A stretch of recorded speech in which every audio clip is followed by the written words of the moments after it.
लोग जो पिछले 10-15 साल से हर एक लेवल पर इतना अच्छा काम करते आए हैं, बदकिस्मती मेरी अभी तक ये थी, सिर्फ इनके बारे में सुना था, इनको देखा था। इनका एक म्यूजिक जब सैराट बना था तो वो जो गाना एवरीडे मॉर्निंग टू नाइट पूरे ऑफिस में बजता था, आज भी बजता है। मेरे शोज़ में जो शादी वाले शोज़ हैं, इनकी वजह से बहुत पैसा कमाया हम लोगों ने। Ajay Atul sir, thank you so much हमें ज्वाइन करने के लिए। नमस्ते। Thank you. बिल्कुल, मैंने ये बात बोली है आज कि बहुत कम ऑलराउंडर होते हैं हमारी इंडस्ट्री में जो A to Z म्यूज़िक के बारे में हर चीज़ जानते हैं, जो अपने क्राफ्ट पर बहुत अहमियत डालते हैं और बोलते हैं कि लुक, मेरा काम आप प्रोग्रामर से भी करवा सकते हो, कोई और ऑटोमेटिक प्रोग्रामिंग करवाना है तो आप करवा लीजिए। आज की इंडस्ट्री में अपनी आवाज़ बोलना, और might I add to you कि अगर आप कभी विकीपीडिया पर चले गए, अगले कई सालों तक सिर्फ इन्हीं की फिल्में और इन्हीं का म्यूज़िक आते रहेगा। आज तो झुंड के लिए मिल रहे हैं, बट बहुत अच्छा लगता है ना अपने टर्म्स पर रहना इंडस्ट्री में, जो बहुत मुश्किल होता है और बहुत लोग नहीं कर पाते। Yeah, it is difficult because there are multiple factors to it, you know. But it's even more easy because जिनके साथ आपकी रुचि, आपका स्नेह बढ़ जाता है, तो फिर वो सारी चीज़ें मायने नहीं रखती, फिर टर्म्स नाम की चीज़ ही नहीं बचती। क्योंकि जो लोगों के साथ आप काम करते हैं, करना चाहते हैं, कर सकते हैं, वो सारे ही आप जैसे बन जाते हैं या तो आप जैसे ही होते हैं मोस्ट ऑफ द। बट आप तो सबके साथ काम कर रहे हो। हाँ, कर रहे हैं। तो मतलब पूरी इंडस्ट्री में अब आपके रो में आ गई है, मतलब कि अक्षय कुमार भी है उसमें, ये भी है, बच्चन साहब भी हैं, ऐसा कोई बचा नहीं है इंडस्ट्री में जिससे आप नहीं काम कर रहे हो। तो कई बार लेकिन ऐसा होता है कि इंडस्ट्री में भी जगह बनानी पड़ती है। जैसे साउथ फिल्मों ने नॉन स्टॉप बिजनेस किया इतने सालों तक, हमारे भारतीय सिनेमा ने उनको रीडिस्कवर किया ये बाहुबली के साथ, और उसके बाद जो घमंड था कई बार बॉलीवुड सिनेमा का आ जाता है, वो एक रामचरण या फिर एक अल्लू अर्जुन की पिक्चर, एक पुष्पा आके तोड़ती है, फिर एक हम फैमिली बन जाते हैं। तो ऐसा कुछ आता है। अभी हाल ही में मैंने जब गंगूबाई देखी, ब्यूटीफुल फिल्म, फैंटास्टिक परफॉर्मेंस। तो कई बार लेकिन ये जो ईगो टसल रहता है ऑफ कौन बड़ा कौन छोटा, फिर कौन ज़्यादा काम कर रहा है, इसमें जो नए कंपोजर होते हैं वो तो गायब ही हो जाते हैं, या नए म्यूजिशियंस होते हैं वो गायब हो जाते हैं। ये जर्नी जो आपकी रही है, अब ज़्यादा ईजी हो गई या पहले के मुकाबले ज़्यादा मुश्किल हो गई है? वैसे बहुत मुश्किल है इस सवाल का जवाब देना, क्योंकि बहुत से फैक्टर्स है इसमें, आप में इसमें लेके आए हो। आई वुड से कि नया कंपोजर हो या पुराना हो या कोई भी आर्टिस्ट भी हो, चाहे या आप हो, मुझे लगता है कि स्ट्रगल किसी को नहीं बंद नहीं हुई है। हर दिन एक स्ट्रगल है। आपके सक्सेस के बाद भी आपको अगली फिल्म में या अगले आपके काम में आपको वापस प्रूव करना ही है। तो आई वुड से कि ये मुश्किल है ही, ये इजी नहीं है किसी के लिए भी, चाहे वो अमित जी हो, अल्लू अर्जुन हो, या रजनीकांत जी हो, या इलियाराजा हो, सबके लिए स्ट्रगल मुझे लगता है कि क्योंकि आपको नए सिरे से आपको वापस पेश करना है, लोगों के सामने जाना है, और लोगों को जब तक आप नया कुछ नहीं दोगे तो आप आज की तारीख में एंटरटेनमेंट इतनी है कि आप पक जाते हो, बहुत जल्दी पक जाते हो। आप ये अभी OTT पे इतनी चीज़ें आई है और इतनी भर भर के आई है, मतलब दिन में 4 रिलीज होती है सर। दिन में 4 रिलीज होते हो, सेंसर अभी नहीं है उसमें। हाँ। तो आपके दिल की जो भी चीज़ें हैं, अच्छी भली जो भी चीज़ें हैं, आपको वो कैरेक्टर उसमें मिल जाता है जो आपको चाहिए, जैसे आपको रहना है वो कैरेक्टर आपको उसमें दिख जाता है।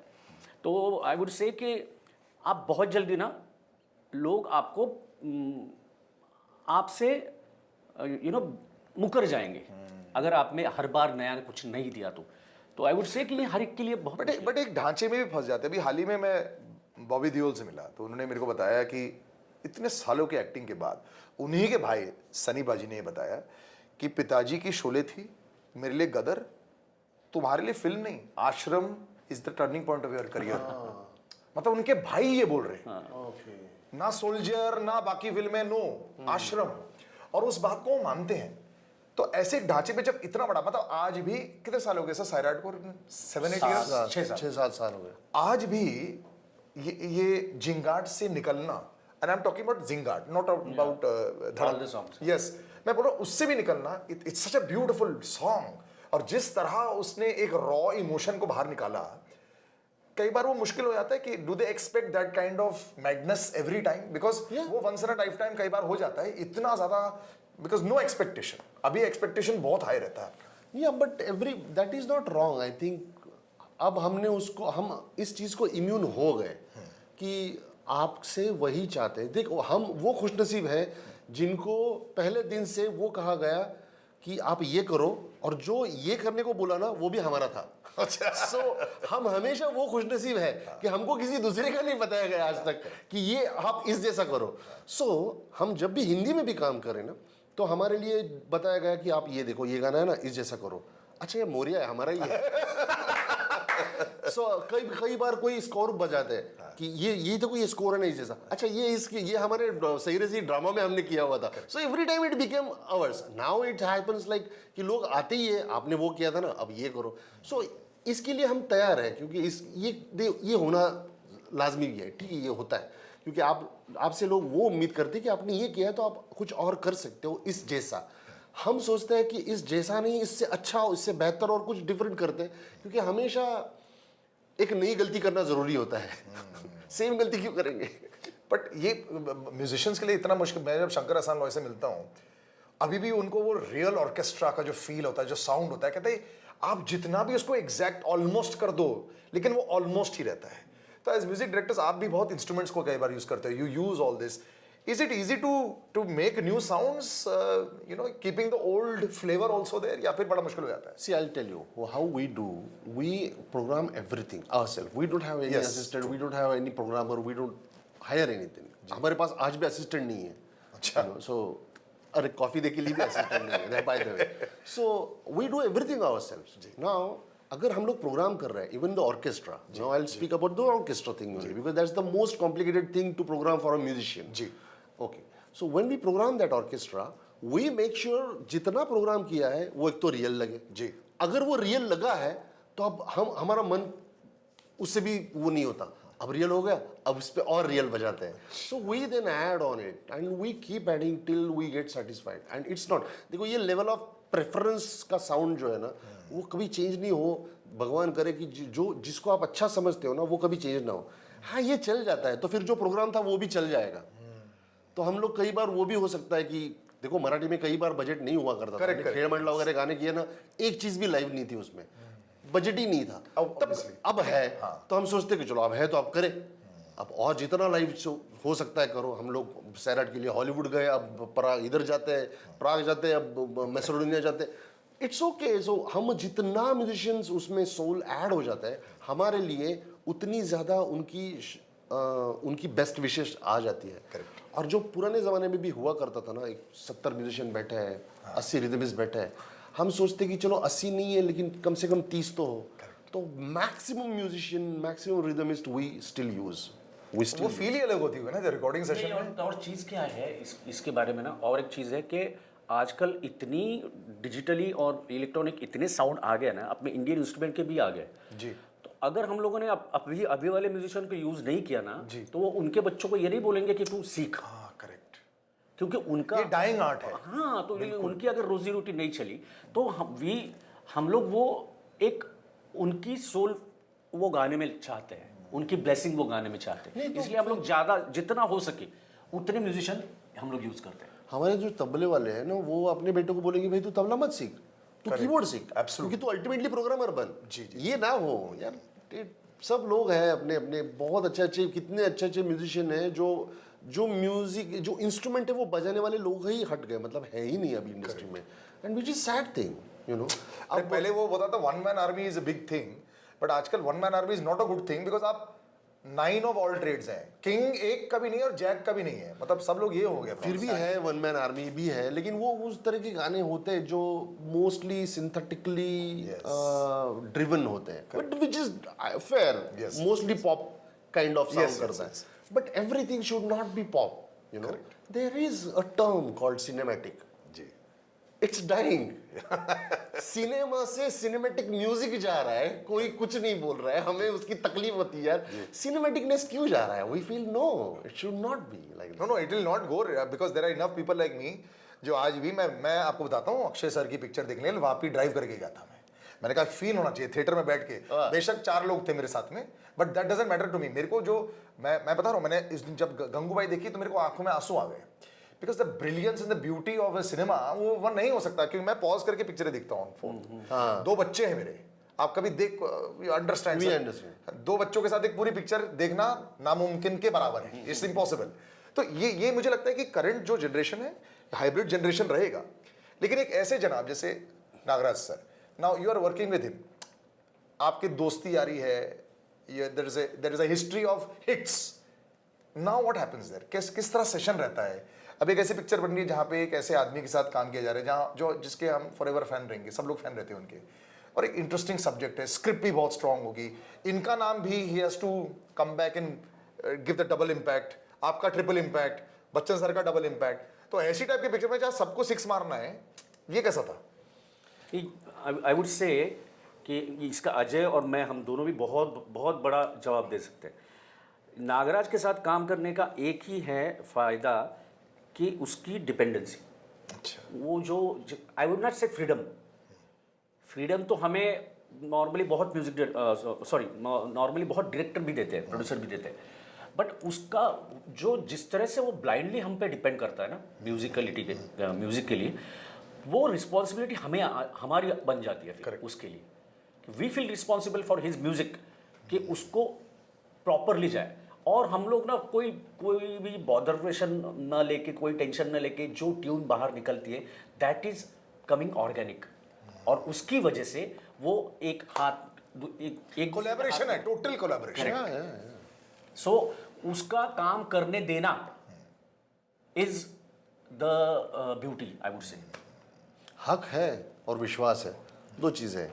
तो कंफर्ट बहुत ज़्यादा है, बहुत ज़्यादा कंफर्ट है, तो किस चीज़ का टेंशन ही नहीं होता कि हमें ये सोचने का नहीं यार इसके ये गाना करना है तो इसका ये कमर्शियल वैल्यू होगा, तो ये होगा, तो इसके ऊपर ये आर्टिस्ट परफॉर्म करने वाला है तो उसके लाइव शोज इतने होंगे। We don't have to think all that. We have to think only the story. This is going 40 crore की opening. We don't want to think no botheration. This has to go with the story and it's going or not. That we 3 will decide. It's going, done. दोनों के बीच में अनबन कभी नहीं होती है क्या? लॉन्ग पार्टनरशिप्स में बहुत की है हम लोगों ने, और फिर बचपन में बहुत की है, लेकिन प्रोफेशनली नहीं प्रोफेशनली कैसे नहीं होती सर? बिकॉज 2 बॉडीज 1 सोल है। प्रोफेशनली किसी को कोई अफोर्ड ही नहीं कर पाएगा अनबन। बट मैं आपको बताता हूँ, जैसे कि मेरी वाइफ और मैं ऑलमोस्ट एक परफेक्ट पार्टनरशिप रहती है, जो मुझे पसंद नहीं उनको पसंद है तो वो हो जाता है, लेकिन दोनों को एक चीज़ अगर पसंद आ जाए ऐसा रेयर होता है। तो मुझे क्या लगता है कि यू नो एज पार्टनरशिप्स में भी यिंग एंड यांग जैसे रहता है ना, ऐसे फिक्स होता है। correct. ये ऐसे अगर आएंगे तो कई बार टकरार हो वैसा ही है, वैसा ही है। हम लोग मेरी फितरत, मेरी आई वुड से नेचर, मेरी एक खुद को प्रेजेंट करने के तरीका अलग है, इसका बिल्कुल टोटली अलग है।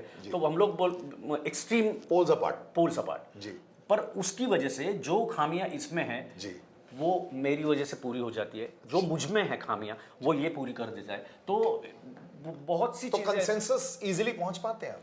देखो क्या होता है, जो एज अ पर्सनालिटी जो भी हम लोग हैं वो अपने अपने घर में, दैट इज डजंट मैटर, वो हमारे हम जो है जो घर में, when it comes to music ji, it always comes to one decision. So जो भी डिसीजन होता है वो हमारा होता है, तो इसलिए हमको उस पर अपना खुद का कन्विक्शन होना बहुत ज़रूरी होता है। तो वो इसके लिए अनबन की ज़रूरत नहीं होती है। आप भी, अगर मैं आपको भी अभी एक अच्छी ट्यून सुनाऊं ना, जी जी, तो आप भी सेम फील करेंगे कि नहीं यही अच्छी ट्यून है, तो उसके लिए झगड़ा क्या करना है, ये अच्छा है तो अच्छा है। तो सबसे पहले हमारा यह है कि क्या करना है ये हमें आज भी मालूम नहीं है, हमको ये मालूम है कि क्या नहीं करना है। यस। तो जो बचा है वो हम लोग हमेशा करते हैं। प्रोसेस ऑफ एलिमिनेशन तो एमबीए इंटरव्यूज में भी होता है, सिलेक्शन के लिए नहीं जाते हैं, इंटरव्यूज में आपको हटाना होता है, तो ये भी जरूरी है, it's very important to this. And जब आप एक लव स्टोरी होती है ना एक एक्टर के साथ में, और बचपन में भी होता था, मिस्टर बच्चन साहब ने अपने इतने अलग अलग अवतार किए हैं, तो आप पिक्चर में ऑब्वियसली बाद में बन रही थी या साथ में बन रही थी विद द म्यूजिक, तो अब जाके आपने फाइनल फिल्म देखी होगी। हाँ, अब तो देख ली होगी। जब हमने तो 6 घंटे की देखी है। अच्छा, हाँ, हम लोगों ने विदाउट एडिट देखी है। माय गॉड, उस समय एक पर्सपेक्टिव निकाल पाए थे आपकी, मतलब ऑब्वियसली आपके देन आल्सो क्या है बच्चन साहब का रोमांस मतलब फॉर यू लाइक हमारे लिए हर किसी की अलग स्टोरी रहती है, आपकी क्या स्टोरी है बच्चन साहब को लेकर? हमारी बाप रे, वो जैसे आई एम बॉर्न इन 74 जी। और जैसे ही बच्चन साहब की फिल्में भी आना शुरू हुई, जंजीर और वो सब फिल्में आना शुरू हुई 74 से। सो जब से मैंने सुनना शुरू किया है तब से एक ही नाम है, वो अमिताभ बच्चन जी। और वो सबके मतलब हमारी एज के जितने भी लोग हैं सबके लिए वो। मैं भी आपसे, मैं 6 साल बाद पैदा हुआ था, 80 में पैदा हुआ था। हाँ तो हमारे लिए भी। हाँ तो यार वो उनकी मतलब जैसा अभी आपने कहा कि उनके सामने खड़े भी रहे ना जी। तो हक्का बक्का हो जाए। Yes.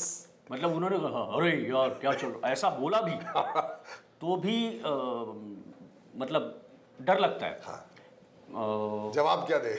जवाब क्या जवाब दे? क्या है, बाप रे। आपसे कभी पूछा है कि कैसी लगी? हम नहीं, हमको तो हमें अलग अलग, हमें थ्रक से देखो, झुंड obviously. आपको मालूम नहीं होगा, झुंड बहुत सालों से बंद रही तो झुंड के बाद हमने 3 अलग पिक्चरें कर ली। बेचारा नागराज हमारा यही पिक्चर कर रहा है। हाँ। उसके बाद कभी बात करूंगा उसके बारे में। तो हम जब ठग्स कर रहे थे तब भी मिल रहे थे, तो हम अलग अलग जगहों पे भी मिले अमित जी से। तब भी हमको तो चरण नहीं छूने देते, आप किसी के नहीं, आप तो गले मिलेंगे। वो है उनका प्यार है। और जब ठग्स के लिए मिलते थे ना तब भी वो हमारी नैया पार करा दो कहते थे। ही इज यू नो,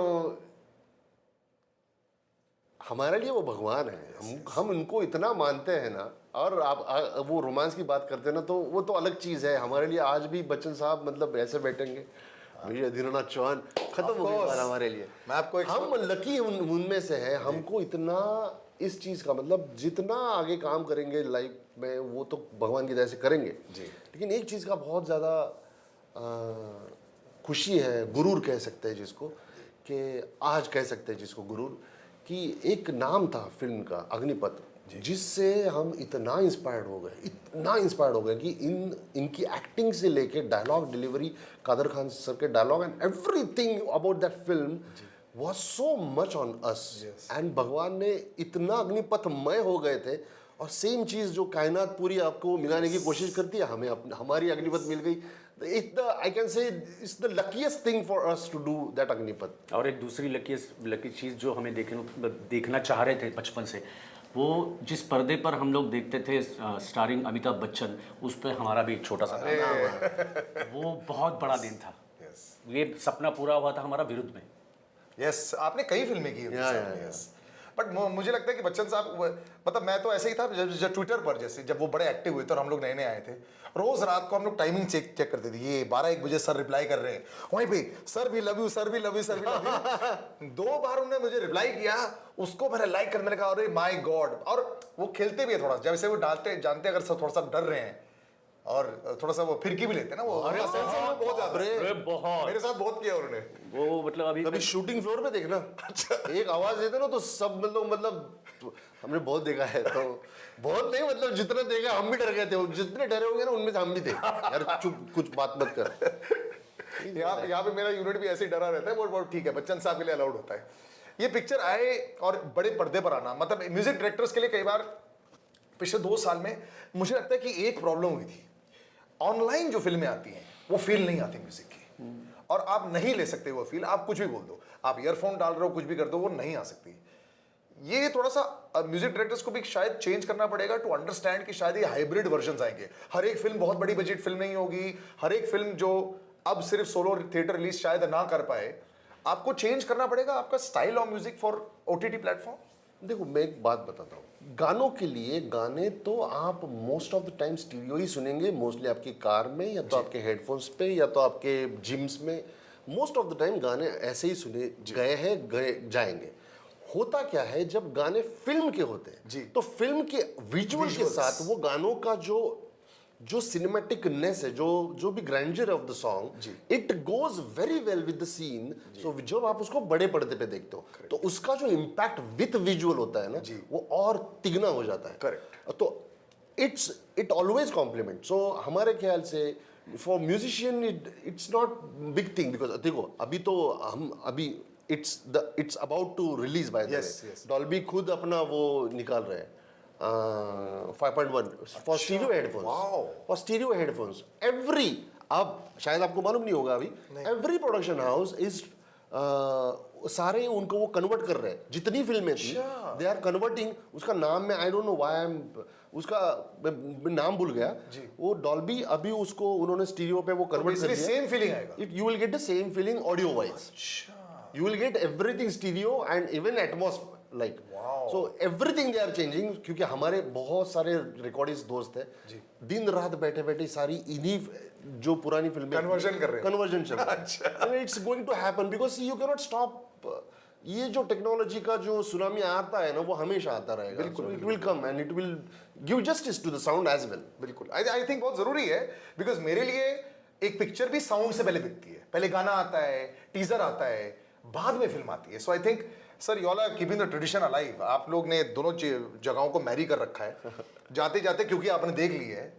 अब आपसे कुछ दो शब्द पूछेंगे, पिक्चर कैसी लगी, क्या हमें देखना चाहिए। अभी आपने 6 घंटे देखी है, उसका फिर 2 घंटे का वर्जन आएगा।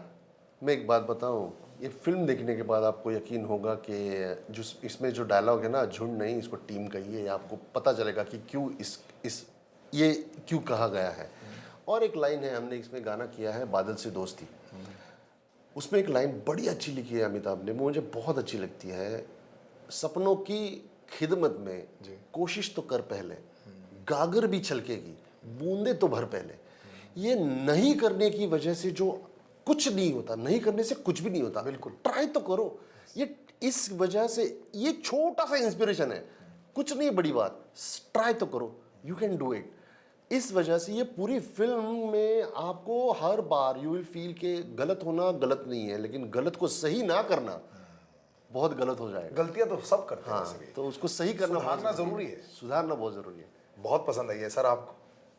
नहीं, आई वुड से बिल्कुल देखो, ये बहुत ही अलग जॉनर की फिल्म है। और जब सभी तरफ से जब सब कुछ बंद हो जाता है, सभी रास्ते बंद हो जाते हैं, तो उसमें जाके जैसे एक वो कहते हैं ना फिनिक्स राइजेस अगेन, तो उसकी तरह ये स्टोरी है।